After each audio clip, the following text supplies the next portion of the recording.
Assalamualaikum warahmatullahi wabarakatuh. Salam, Om Swastiastu, Namo Buddhaya, salam kebajikan. Perkenalkan, saya Ayu Anufika sebagai moderator yang akan memandu jalannya diskusi kita pada hari ini, di mana kali ini kita dari kelompok 1 yang beranggotakan saya sendiri, Ayu Anufika, kemudian ada Mutiara, Arsiata, kemudian ada Erna, Dedi Indra, Prasetyo Barakusuma, Aditya Junior Arisandi, Siti Humairoh. Dan nantinya kita akan mempresentasikan atau mensosialisasikan terkait dengan hak cipta.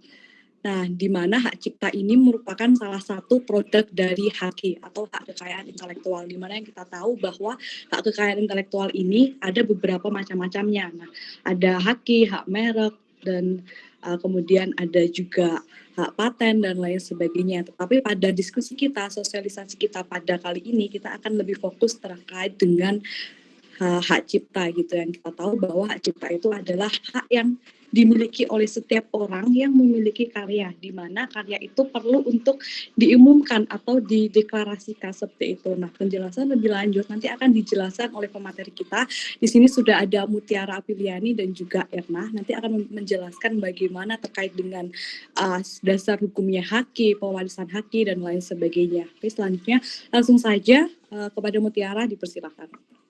Oke, baik, menyambung dari pernyataan tadi dari moderator, saya di sini akan menjelaskan mengenai hak cipta. Operator bisa share screen terlebih dahulu.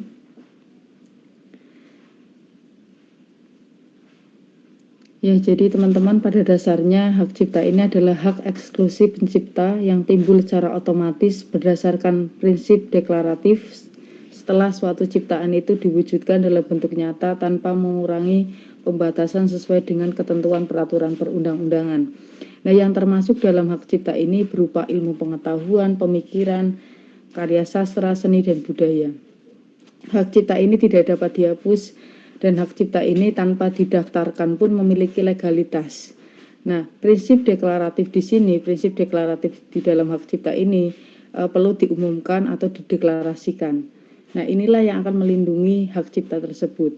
Yang kedua, dasar hukum dari perlindungan hak cipta. Dasar hukum dari hak cipta sendiri sebenarnya sudah tertuang di dalam konstitusi kita, di Undang-Undang Dasar 1945 yang menjadi dasar adanya Undang-Undang Hak Cipta ini, yaitu di dalam pasal 28C ayat 1 dan pasal 33. Nah, dari situlah muncul Undang-Undang Nomor 28 Tahun 2014 tentang hak cipta dan beberapa turunannya yang mengatur tentang hak cipta.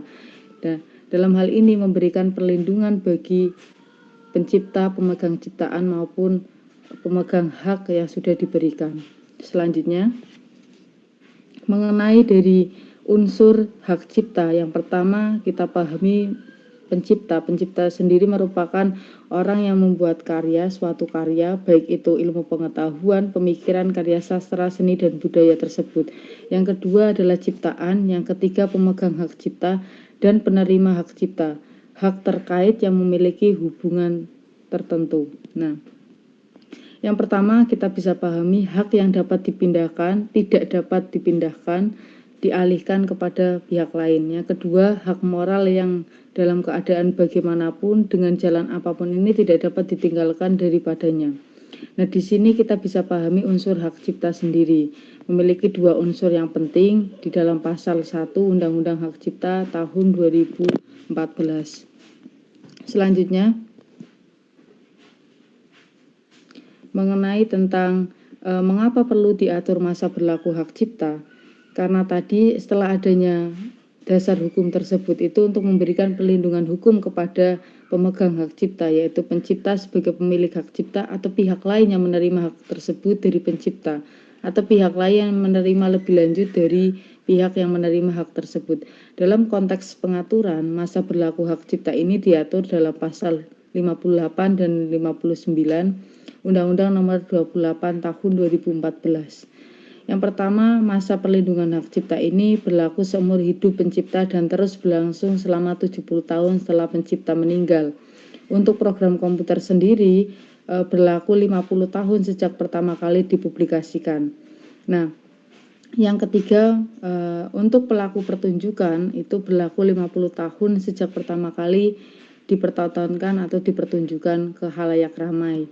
Yang keempat, produser rekaman ini memiliki hak cipta, masa berlakunya 50 tahun sejak ciptaan ini difiksasikan. Yang dimaksud dengan difiksasikan yaitu dimasukkan ke dalam perekaman suara yang dapat didengar.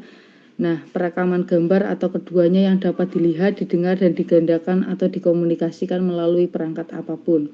Yang kelima, untuk lembaga penyiaran ini memiliki masa berlaku 20 tahun sejak pertama kali disiarkan.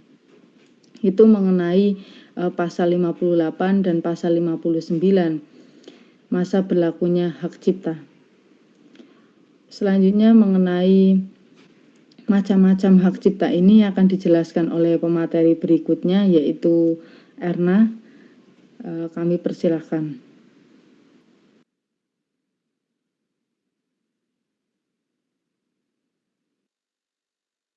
Baik, terima kasih Saudara Mutiara. Untuk selanjutnya kita akan membahas dalam macam-macam hak cipta. Macam-macam hak cipta di sini ada, yang pertama ada hak eksklusif, di mana eksklusif ini sendiri adalah merupakan hak yang di mana pencipta bisa membuat salinan atau reproduksi ciptaan, menjual hasil salinan tersebut termasuk pada umumnya. Yang lebih jelasnya, hak eksklusif adalah hak yang diberikan kepada pemegang hak cipta untuk seseorang membuat salinan tersebut. Slide selanjutnya.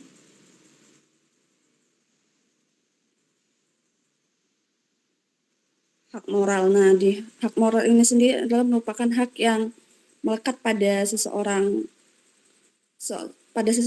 pencipta, di mana tidak dapat dialihkan selama penciptanya masih hidup.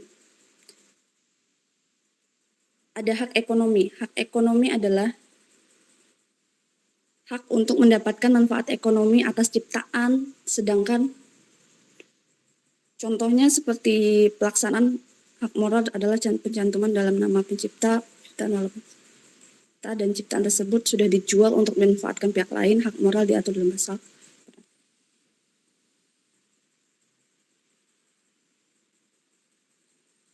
Selanjutnya.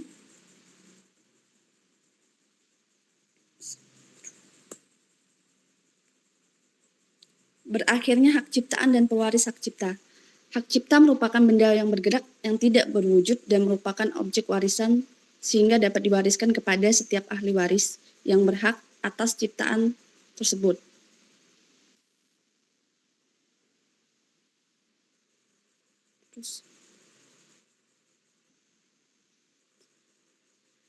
Peralihan hak cipta dengan cara pewarisan menurut Undang-Undang Nomor 19 Tahun 2022 dan fakta Undang-Undang Nomor 28 Tahun 2014 tentang hak cipta.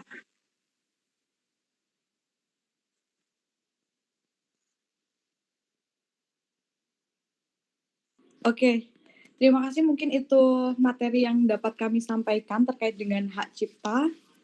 Yang kita tahu bahwa tadi dijelaskan macam-macam dari hak cipta itu ada membahas terkait dengan karya tulis, puisi, novel, dan sebagainya, di mana itu dapat diklaim ketika karya itu sudah dideklarasikan seperti itu. Oke, untuk selanjutnya kita memasuki kepada sesi tanya jawab. Silakan teman-teman peserta di sini yang ingin bertanya dipersilahkan. Oke, silakan, ada yang mau bertanya? Ya, saya mau bertanya. Oke, silakan Saudara Bara, waktu dan jaringan dipersilahkan. Ya, pertanyaan saya itu yang pertama ya, apa perbedaan hak cipta dengan yang lainnya, hak yang lainnya. Terus yang kedua, bagaimana sistem pewarisan dalam hak cipta jika tidak ada ahli warisnya. Itu saja pertanyaan dari saya, terima kasih. Baik, terima kasih pertanyaan dari Mas Bara. Intinya seperti ini adalah bagaimana cara pewarisan hak cipta ketika sudah tidak ada lagi ahli warisnya, seperti itu ya. Nah, mungkin di sini teman-teman ada yang mau menjawab. Sebelum saya lempar ke pemateri ya, saya lempar terlebih dahulu kepada peserta yang ada di sini. Silakan. Oke, saya akan menjawab untuk mengenai ahli waris. Oke. Tadi pertanyaannya bagaimana Pertanyaannya mengenai saya ulangi lagi ya. Bagaimana pewarisan terkait dengan hak cipta ketika seseorang yang memiliki ciptaannya itu sudah tidak memiliki lagi pewarisnya seperti itu. Oke, jadi untuk hak ciptanya itu akan langsung diminta oleh negara. Soalnya udah gak ada ahli waris yang lain. Itu pertanyaan yang pertama. Itu menjawab pertanyaan yang kedua. Yang pertama tadi apa perbedaan hak cipta dengan yang lainnya? Nah, kalau yang untuk di hak cipta sendiri itu perbedaannya yang pertama dia harus dipublish, nggak harus didaftarkan. Sedangkan yang lainnya harus didaftarkan. Terus yang kedua untuk masa perlindungan hak cipta sendiri dia seumur hidup plus 70 tahun. Artinya di sini 70 tahun meskipun beliau sudah meninggal, hak ciptanya itu dia tetap mendapat perlindungan sampai 70 tahun kemudian. Oke, terima kasih Saudara Dedi. Mungkin Saudara Prasetyo Bara sudah terjawab atau masih ingin mempertanyakan lagi mungkin? Sebelum ini nanti saya akan lempar kepada pemateri. Ya, terkait tadi ya yang bagaimana kalau tidak ada ahli warisnya kan itu kan diserahkan kepada negara ya. Tetapi kalau sebelum si pemegang hak cipta itu meninggal, dia itu telah membuat perjanjian, telah menunjuk ahli waris lain. Apakah itu masih bisa atau tidak? Nah, Oke, kalau itu gimana? Saudara Dedi, silakan. Nah, kalau itu nanti masuknya bukan ke ahli waris ya, Kak, tapi hibahan hak cipta. Atau biasa ada juga yang kenal dana hibah kayak ya semacam kayak gitu sih. Sedangkan ahli waris sendiri itu biasanya wajib yang memiliki garis keturunan terhadap beliau. Oke, terima kasih Saudara Dedi. Artinya di sini Saudara Dedi menjelaskan bahwa bagaimana terkait dengan pewarisan yang sudah menunjuk orang lain, Saudara Dedi menjelaskan bahwa itu tergantung dengan isi perjanjiannya. Jika isi perjanjiannya itu bukan terkait hak waris, maka itu bisa kan hak waris itu hanya diberikan kepada keturunan garis lurus seperti itu ya intinya. Jadi tergantung dengan klausula yang ada di dalam perjanjian seperti itu. Apakah bisa terjawab? Atau mungkin langsung saja saya lempar kepada pemateri kita. Di sini ada Kak Mutiara. Silakan Kak Mutiara. Oke, saya ingin menjawab pertanyaan dari Mas Prasetya Bara ya. Yang pertama itu menanyakan berkaitan dengan apa sih perbedaan dari hak cipta dengan hak lainnya di dalam hak kekayaan intelektual. Jadi di sini hak cipta itu tentunya berbeda dengan hak kekayaan intelektual lainnya. Coba kita perhatikan istilah berdasarkan prinsip deklaratif setelah suatu ciptaan ini diwujudkan yang ada di dalam definisi hak cipta. Setelah suatu ciptaan itu diwujudkan dan diumumkan oleh suatu pihak lain atau pihak kita sebagai ciptaannya, maka ia secara otomatis akan memegang perlindungan hak cipta atas ciptaan tersebut. Jadi di sini sangat jelas bahwa perbedaan di sini itu ketika hak kekayaan lainnya itu perlu didaftarkan, hak cipta ini hanya perlu diumumkan berdasarkan prinsip deklaratif. Nah, nggak seperti dengan merek itu kan memang perlu didaftarkan ya, ada waktu masa berlakunya sendiri, tetapi hak cipta tersebut ini memiliki perlindungan sampai seumur hidup dan bisa diwariskan kepada ahli warisnya. Nah yang kedua, pertanyaan yang kedua itu ketika ahli warisnya ini sudah tidak ada dan pencipta ini memiliki suatu perjanjian atau diwariskan atau diberikan ke pihak lain ya seperti itu. Nah, tadi saya sudah menjelaskan mengenai unsur hak cipta. Di situ kan ada pencipta sebagai pemilik hak cipta atau pihak yang menerima hak tersebut dari pencipta atau pihak lain yang menerima lebih lanjut hak dari pihak yang menerima hak tersebut. Jadi di sini prinsipnya itu ketika pencipta ini sudah meninggal dan tidak ada ahli warisnya seperti apa yang sudah dikatakan tadi oleh penjawab itu, bahwa bisa diwariskan, dihibahkan ataupun sesuai dengan ketentuan perjanjian yang sudah kedua belah pihak itu disepakati gitu. Itu Kak Ayu Anofika. Oke, terima kasih Kak Mutiara. Mungkin bisa dimatikan dulu mic-nya. Oke. Gimana Saudara Bara sudah terjawab ya pertanyaan yang pertama tadi terkait dengan pewarisan dan juga uh, tadi perbedaan dengan hak-hak yang lainnya. Yang kita tahu ada hak merek, hak paten, kemudian ada indikasi geografis, terus dan ada banyak lagi, kalau tidak salah itu 7 ya.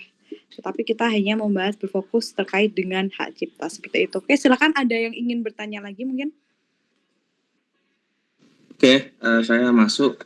Oke, silakan. Perihal pastinya tentang pelanggaran yang sering terjadi pada hak cipta, apalagi hak cipta yang jenisnya adalah sebuah karya seni ya.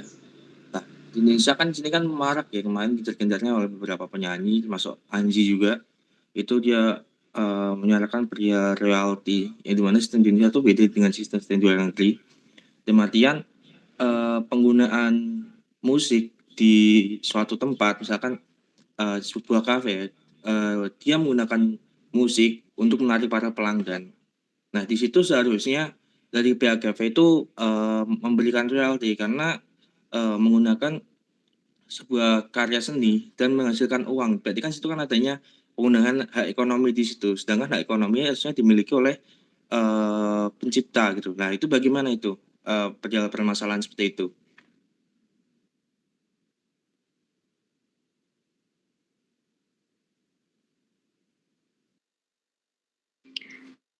Oke, terima kasih atas pertanyaannya. Ini ada yang bisa menjawab teman-teman di sini? Arsi ya? Oke, mungkin Oke. saya sedikit sambung ya, pertanyaan dari Mas Aditya ya. Jadi kan terkait masalah royalti, di mana untuk lagu dari yang pencipta dipakai di kafe, Mas ya?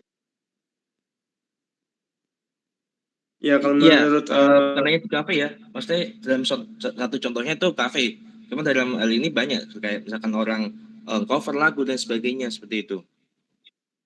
oke, di sini kan tadi melanggar hak ekonomi ya.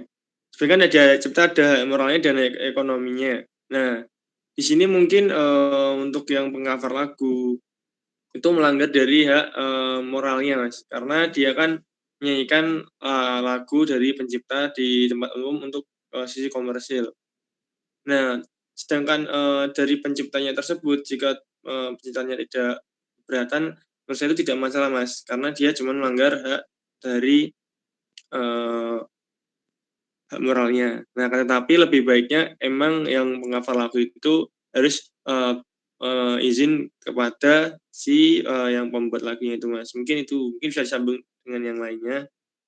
Oke, terima kasih. Ya, mungkin saya tanggapi juga ya terkait dengan pertanyaan ini tadi. Ya, memang benar bahwa di dalam hak cipta itu ada 2 hak yang harus dipenuhi, ada hak moral dan juga hak ekonomi, di mana hak ekonomi ini berkaitan dengan loyalti, kemudian hak moral ini berkaitan dengan izin menggunakan atau menyebarkan, memakai suatu ciptaan tersebut, seperti itu. Nah, kemudian bagaimana jika itu digunakan di kafe dan lain sebagainya, seperti itu. Nah, kalau itu sebenarnya hak moral yang dilanggar, bukan hak loyalti. Karena kalau hak loyalti, kita berbicara terkait dengan hak loyalti, maka itu berkaitan dengan produser musiknya dan juga label yang dia pakai. Jadi dia mengatasnamakan dirinya sendiri atas ciptaan orang lain, seperti itu. Gitu. Itu yang melanggar hak loyalti, karena memang nanti kan ada perjanjian apa namanya, bagi hasilnya juga di situ. Seperti itu. Oke, mungkin ada tambahan dari pemateri kita, silakan.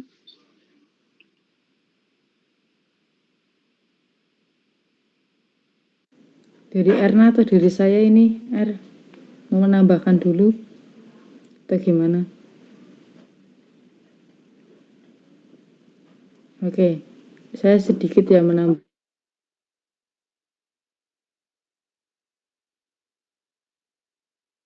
Dengan dasar hukum Undang-Undang Hak Cipta itu kan sudah ada turunan ya, PP nomor 56 tahun 2021.